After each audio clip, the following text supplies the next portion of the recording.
मकर संक्रांति के बाद बिहार चुनावी मोड में आने के लिए तैयार है। कांग्रेस नेता राहुल गांधी ठीक 18 जनवरी को बिहार दौरे पर आ रहे हैं। संविधान बचाओ सम्मेलन के तहत वह पहली बार पटना आ रहे हैं। खास बात यह है कि उनके मंच पर महागठबंधन का कोई बड़ा नेता मौजूद नहीं होगा। तेजस्वी यादव भी उनके साथ मंच साझा नहीं करेंगे।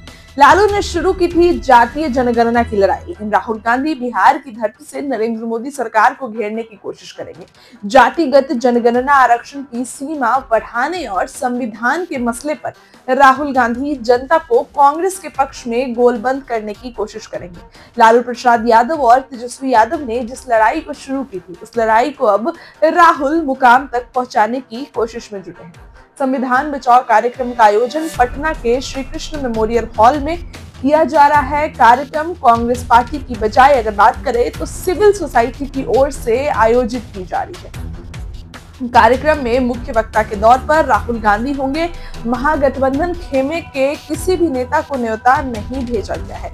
कांग्रेस पार्टी के राष्ट्रीय प्रवक्ता आनंद माधव ने यह कहा कि आउटरीच प्रोग्राम है। वहीं आरजेडी प्रवक्ता हैं एजाज अहमद। उन्होंने कहा कि महागठबंधन में कोई विवाद नहीं चल रहा है। उन्होंने कहा कि जिस दिन राहुल गांधी आ रहे हैं उस दिन तेजस्वी यादव पार्टी की बैठक में व्यस्त है। वैसे भी जिन मुद्दों को राहुल गांधी उठा रहे हैं उन मुद्दों को लालू प्रसाद यादव और तेजस्वी यादव पहले से ही आगे बढ़ा रहे हैं। इसके साथ ही बीजेपी की ओर से संविधान गौरव अभियान शुरू किया जा रहा है। कार्यक्रम राजधानी पटना से लेकर बिहार के तमाम मंडल में आयोजित होना है।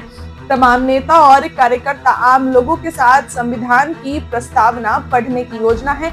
बीजेपी प्रवक्ता है प्रेम रंजन पटेल। उन्होंने कहा कि आम लोगों को बताएंगे कि कांग्रेस पार्टी ने किस तरीके से संविधान निर्माता बाबा साहेब भीमराव अम्बेडकर को अपमानित किया है। इसके साथ ही राजनीतिक विशेषज्ञ हैं, जानकारों का तो ये मानना है कि बिहार में विधानसभा चुनाव होना है। वैसे में राहुल गांधी का दौरा महत्वपूर्ण है। राहुल गांधी कांग्रेस की जमीन को मजबूत करने की कोशिश करेंगे। उन्होंने कहा कि तेजस्वी यादव का मंच साझा नहीं करना महागठबंधन के अंदर की राजनीति को साबित करता है। अब आप देखिए जिस तरीके से राहुल गांधी आ रहे हैं, और जरूरी था कि वहां पर नेता प्रतिपक्ष, बिहार के नेता प्रतिपक्ष तेजस्वी यादव को वहां पर मौजूद होना था, लेकिन तेजस्वी यादव वहां मौजूद नहीं रहेंगे। पार्टी की तरफ से कहा गया है कि पार्टी की बैठक होने वाली है, उसमें तेजस्वी यादव जो है व्यस्त रहेंगे। लेकिन क्या ये व्यस्तता सिर्फ बिजी है इस कारण से तेजस्वी यादव वहां नहीं जाएंगे, या सच में महागठबंधन में कुछ मतभेद चल रहा है? देखिए, हमने आपको खबर बताई थी, तेजस्वी यादव अपनी यात्रा के दौरान ये बात कहे थे कि जो इंडिया गठबंधन थी वो तो लोकसभा चुनाव तक था ना। इसके बाद से ही सियासी गलियारों में चर्चा तेज है कि महागठबंधन के साथ अब तेजस्वी यादव नहीं है। यह भी चर्चा है कि इस बार विधानसभा चुनाव में तेजस्वी यादव कांग्रेस को 70 सीटें देंगे।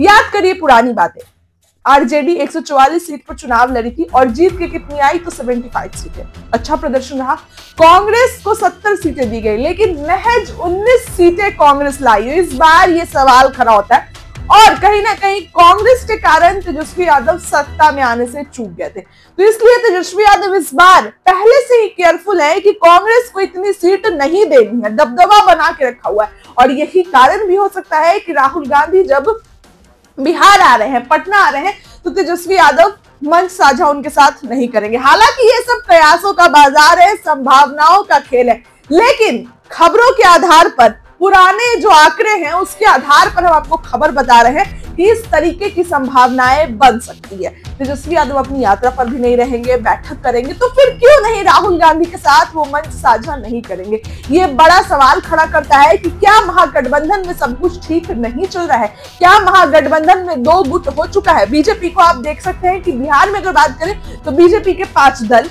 चिराग पासवान, उपेंद्र कुशवाहा, जीतन राम मांझी, जदयू, बीजेपी, ऐसा लग रहा है कि सब कुछ ठीक है। चिराग पासवान ने पटना आते ही कहा कि पांचों दल अभी काफी अर्ली है, अभी उन्होंने ऐलान कर दिया कि चुनाव साथ लड़ेंगे। तो बीजेपी जहां एक तरफ अब एक गुट होकर चुनाव लड़ने की तैयारी में है, तो वहां महागठबंधन में अब जो है 2 गुट हो चुका है। क्या लगता है आपको? कमेंट करके बताइए, वीडियो को लाइक करिए, चैनल को सब्सक्राइब करिए। बहुत बहुत धन्यवाद।